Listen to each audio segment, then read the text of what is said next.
I am going to show you how to do a language arts activity that is related to book comprehension and understanding a storyline and characters, settings, and plots that can be done in a preschool setting, preferably with a small group in a center with about 4 or 5 children.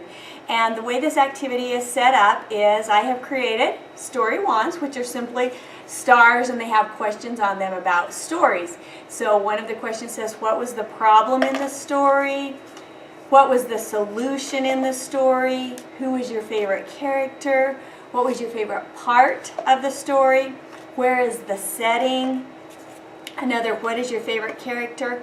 Who was in the story? And what do you think will happen next in the story?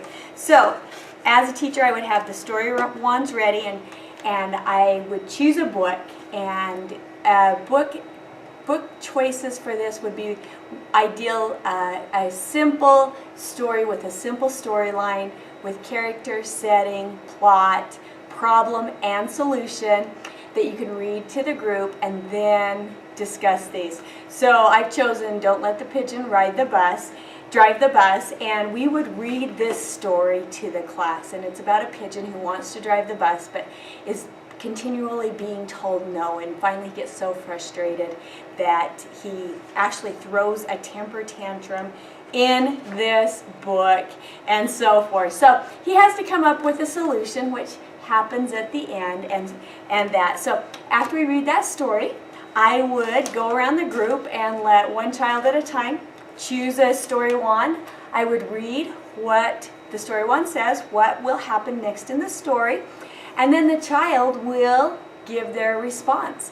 And so if you get done with this, you can, if you have more time, have another backup book that you can read and do it again. But through this, it gives you a great opportunity to discuss components of literature such as story, characters, plot, setting, problem, solution, and is a great introduction to those aspects of great books.